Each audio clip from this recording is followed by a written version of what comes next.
दोस्तों आज की इस वीडियो में हम रिन एंड मार्टिन की ग्रामर बुक से चैप्टर नंबर 4 के बारे में सीखेंगे। चैप्टर नंबर 4 का नाम है पार्ट्स ऑफ स्पीच। तो स्टार्ट करते हैं। रिन एंड मार्टिन कहता है कि words are divided into different kinds और classes according to their use in a sentence and these words are called parts of speech. यानी वो कहते हैं कि अल्फाज को जुमले के अंदर उसके इस्तेमाल की मुनासिबत से मुख्तलिफ़ अक़साम या ग्रोह में तकसीम किया गया है, जिसको पार्ट्स ऑफ स्पीच कहते हैं। दीज पार्ट्स ऑफ स्पीच और 8 इन नंबर्स। अब ये जो पार्ट्स ऑफ स्पीच है ये तादाद में 8 है। इन 8 पार्ट्स ऑफ स्पीच में जो नंबर फर्स्ट है वो है नाउन। नाउन किसे कहते हैं? A noun is a word which is used as the name of a person, place और थिंग। यानी नाउन एक लफ्ज़ होता है जो कि किसी शख्स, जगह या चीज़ के लिए इस्तेमाल किया जाता है। इसकी मिसालें हैं Akbar was a great king. तो इस जुमले को आप देखें, इसमें दो हमारे पास नाउन है, एक है अकबर और दूसरा है किंग। इसी तरह नेक्स्ट सेंटेंस को आप देखें, द सन शाइन्स ब्राइट। इसमें सन यानी सूरज हमारे पास नाउन है। इस तरीके से नेक्स्ट सेंटेंस को आप देखें, हिज करेज वन हिम ऑनर। तो इसमें करेज यानी हौसला ये हमारे पास नाउन है और ऑनर यानी इज़्ज़त ये हमारे पास नाउन है। इसमें एक बात आपने याद रखनी है कि ये जो लफ्ज़ है थिंग, इसके अंदर वो तमाम चीज़ें शामिल है जिसको हम अपने ख़वास हमसा से मालूम कर सकते हैं और वो चीज़ें भी शामिल है जिसको हम सिर्फ उसके बारे में सोच सकते हैं, ठीक है, और अब ख़वास हमसा से उसको हम परसीव नहीं कर सकते। तो वो तमाम चीज़ें भी इसके अंदर शामिल हैं। अच्छा जी, नंबर नेक्स्ट जो है वो है adjective. Adjective is a word used to add something to the meaning of a noun.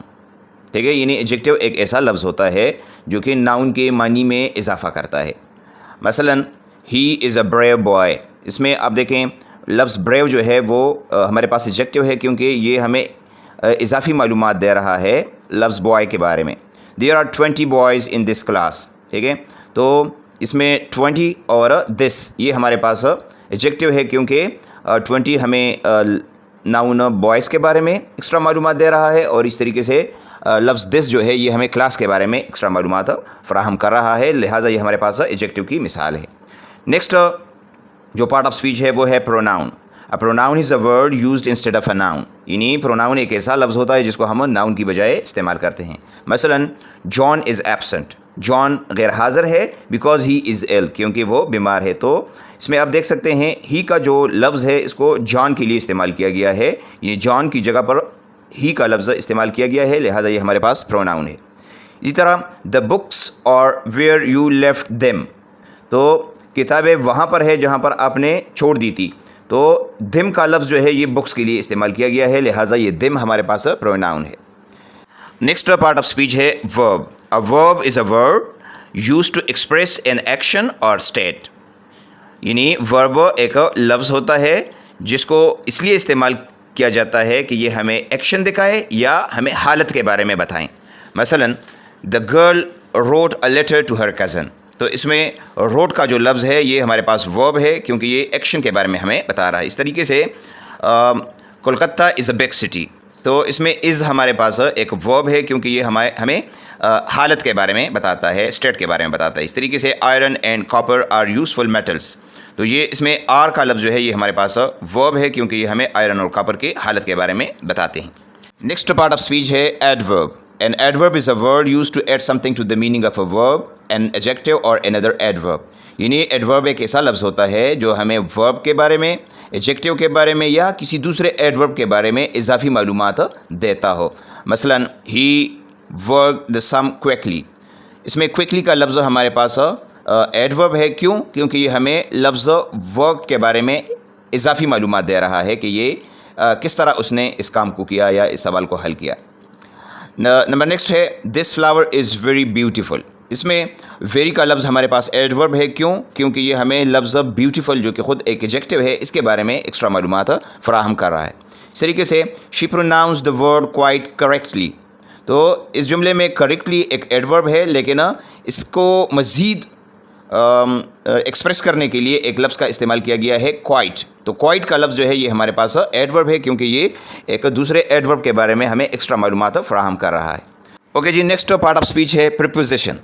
A preposition is a word used with a noun or a pronoun to show how the person or thing denoted by the noun or pronoun stands in relation to something else.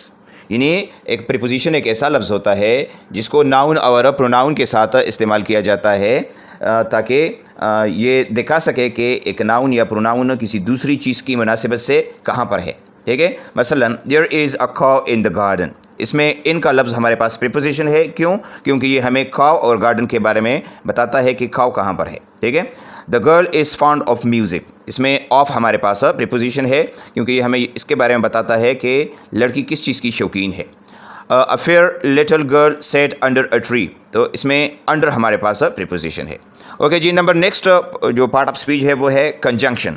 A conjunction is a word used to join words और sentences, यानी conjunction एक ऐसा लफ्ज़ होता है जो अल्फाज को या जुमलों को आपस में मिलाता हो। मसलन रामा एंड हारी आर कज़न, तो इस जुमले में एंड का लफ्ज़ जो है ये हमारे पास एक कंजंक्शन है क्योंकि इसने रामा और हारी जो कि दो अल्फाज है इसको आपस में मिलाया है।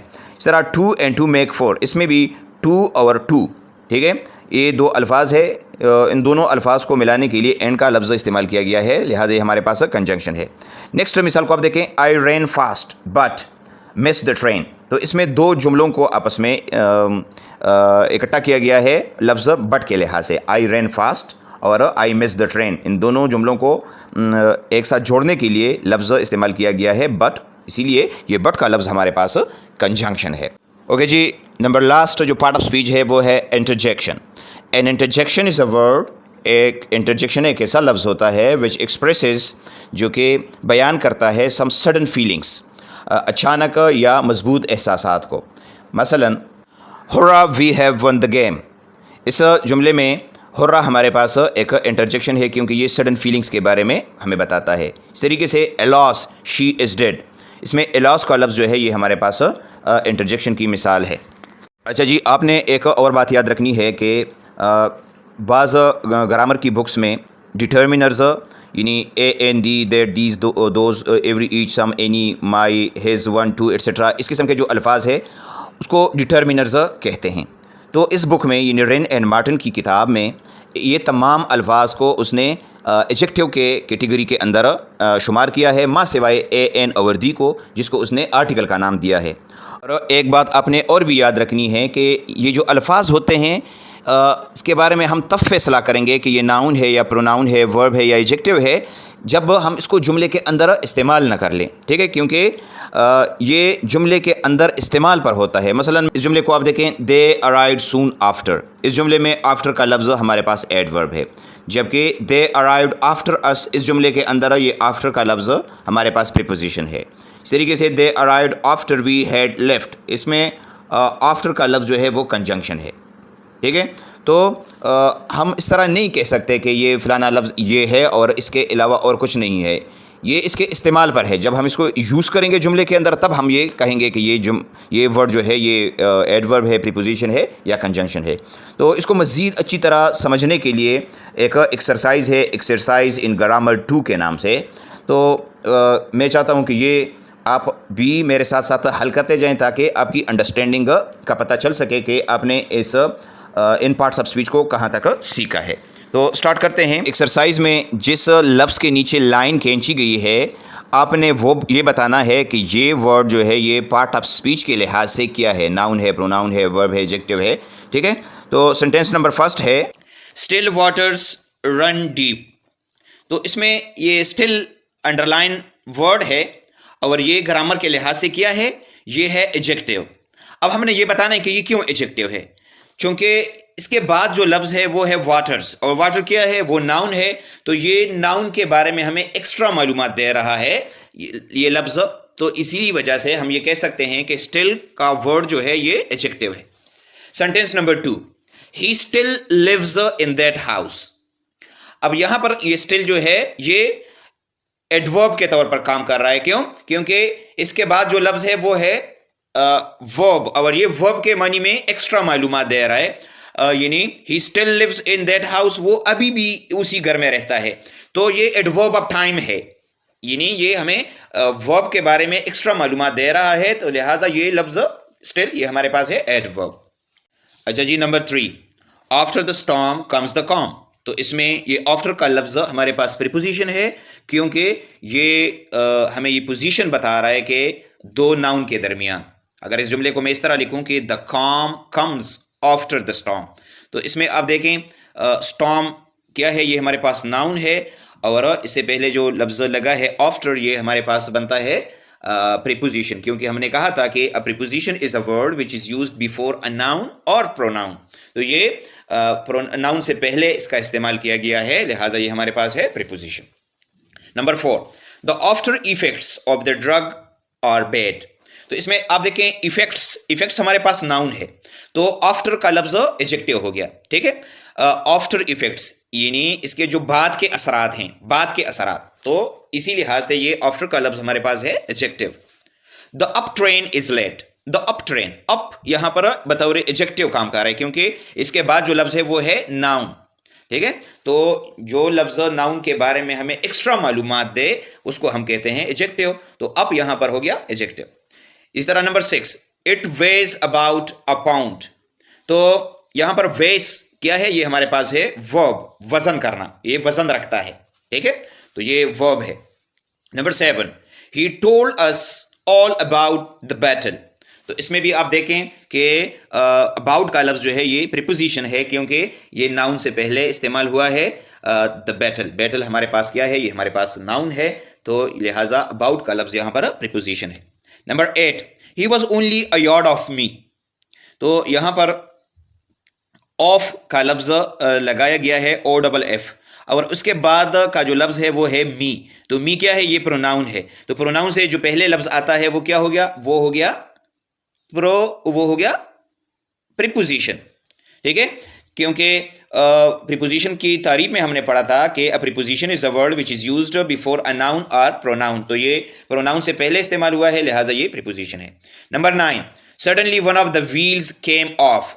अब यहां पर देखें ये ऑफ यहां पर हमारे पास है एडवर्ब। एडवर्ब क्यों है, क्योंकि केम का लफ्ज़ जो है ये वर्ब है, और ये हमें केम के बारे में एक्स्ट्रा मालूमात दे रहा है, लिहाजा यहां पर ये हमारे पास हो गया एडवर्ब।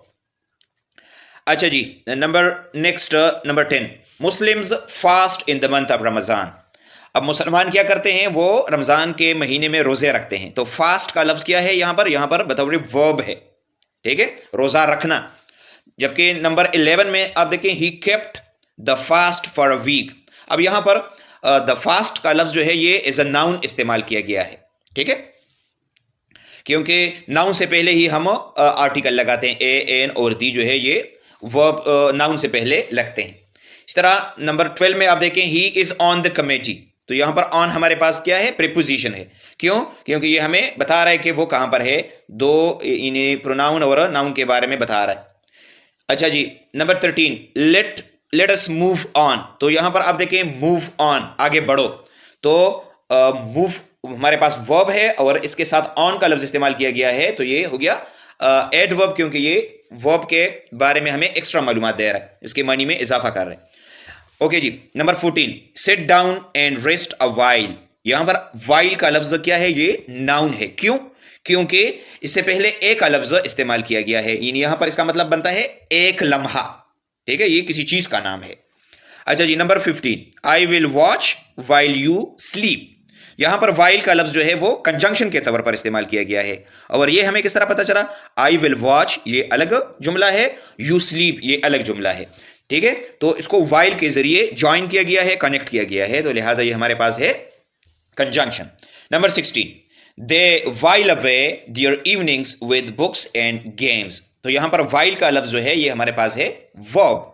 वाइल अवे यानी गुजारना, ठीक है, वक्त गुजारना, वाइल अवे, तो ये एक वर्ब के तौर पर यहां पर काम कर रहा है। तो दोस्तों, ये था आज का हमारा टॉपिक। उम्मीद है आपको इसकी समझ आ गई होगी। किसी भी जगह पर आपका कोई सवाल बनता हो तो आप कमेंट में ज़रूर बताइएगा। Thank you for watching. अल्लाह हाफिज़।